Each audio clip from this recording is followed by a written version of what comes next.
So this is Joshua Hart from JTH Boxing, and today I'm joined by Chantelle Cameron. Chantelle, first of all, thank you for joining me today. How are we doing? Oh, great, thank you. It's great to have you down the gym. Oh, no, honestly, it's an honour to be here. I couldn't imagine doing this already. So let's get straight into this.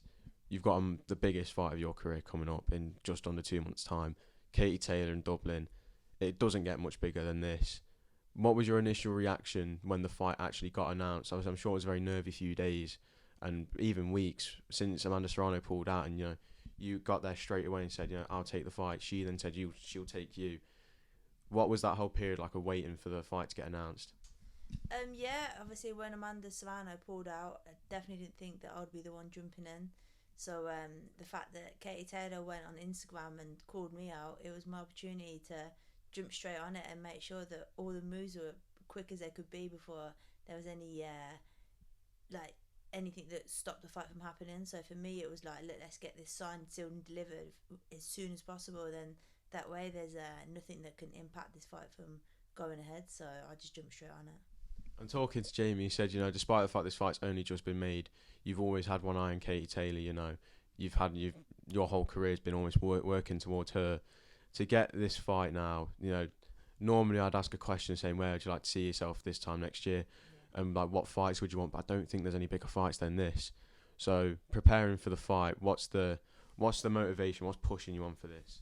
So this fight for me is a be all and end all. Obviously, I will come undisputed world champion in November, but fighting Katie Taylor, she's the best pound for pound woman boxer there is, debatably with her and Clarissa Shields. So for me, it's like if I know that if I beat Katie Taylor, I'll put myself up there as one of the best or number one, number two.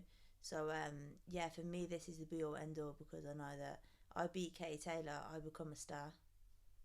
I think it was almost to say you already are a star. You're already undisputed world champion. You've already done that. Isn't this a title defence for you instead? Is she jumping up into your weight class for this fight? Yeah, so she's stepping up to 140 pounds to challenge me for my belts. But I think, as mad as it sounds, like it's not this. The belts don't really matter to me at this point.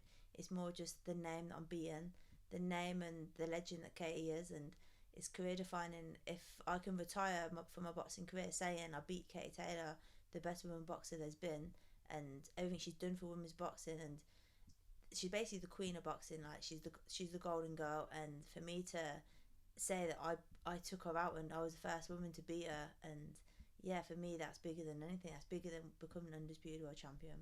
Do you think even if obviously you win this fight, do you think there's any other big fights out there? Obviously there's big fights, but do you think there's any occasion bigger than this, or the fact it's her homecoming as well? It just adds on to the hype and magnitude of this fight. What's the mindset going in, especially knowing the crowd as well? The crowd's going to be noisy. We've seen some very noisy crowds when you look around Eddie's stable, but I don't think there'll be a noisier crowd than this. What do you think the crowd will be a factor? Do you reckon it will get you, or do you reckon you'll thrive off the crowd being against you as well? No, I'll definitely thrive off the crowd being against me. To me, it's I like the underdog mentality. I actually quite relish in it because it gives me that extra hunger, that extra determination. So for me, yeah, I'm just gonna enjoy every moment. It's a massive occasion, probably going to be the biggest fight of my life and the biggest occasion of my life. And even though it's Katie's homecoming, I'm still part of the event and I'm not there to just take part, I'm there to take over. So for me, I'm just going to enjoy every single moment. And as much as the crowd's going to be against me, as soon as they see me fight and start landing my shots, I think I'll quiet a few of them down. Well, I think a lot of people do think you're going to be the strong woman, especially when you look at Katie's age. She's 36, she's getting on a little bit now. Her last couple fights have been quite close, especially when we look at the Serrano fight last year. That was one of the closest fights we could have seen. You're still up and coming. I think you're arguably getting into your prime now. So do you think coming away with victory is the most likely option for you? Do you not see a way of you losing that fight? I know that I'm going to win this fight. I think I'm doing everything asked of me in the gym, outside the gym. I'm just doing everything that I could possibly do, and I think them extra. Obviously, me and Kay is always going to be a tough fight. I'm not going to say it's going to be a walkover because I'll be lying and make a bit of a tit of myself, really. So I know that this is going to be the toughest fight of my life, but the fact that I'm doing everything right and doing them extra little bits out of my comfort zone, I can't see any other way of me not winning this fight. I think I'm going to be victorious and still keep my belts and also take out Katie Taylor. And how's preparation going? So you've got a great team around you with Jamie Moore and Nigel Travis. We've just spent I've already been here for about an hour, and we've just spent, we had a whole recording of just those two just talking to each other. Obviously, it's a very good team as well, but when you do need to focus, are they able to do that? Obviously, they seem to be quite, what's the word, hilarious. Yeah. They thrive off each other, but when it's time to knuckle down, is it the right team around you?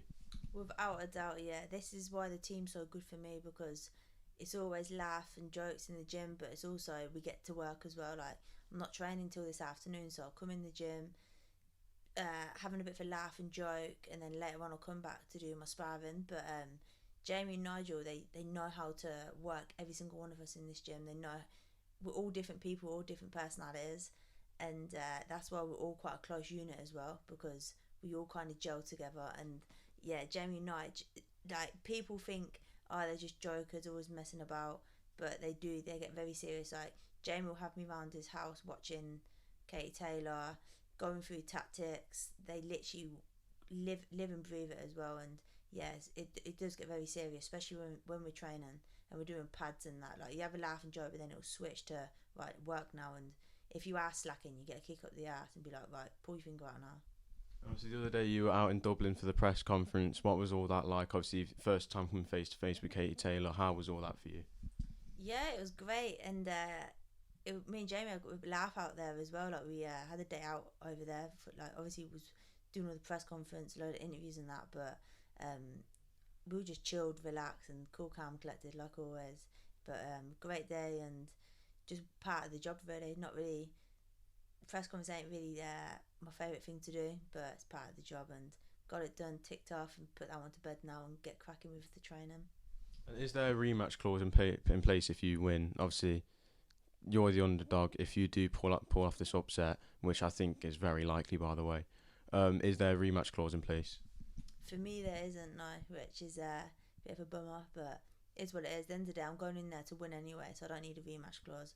I think as long as I believe in myself, know that, and it kind of gives me that fire as well, knowing that I don't have a rematch clause. So if I lose, that's it. My belts are gone. Like there's no rematch for me. Whereas usually the champion would always get a rematch clause, but this one's a little bit different. But you know what? I think fuck it.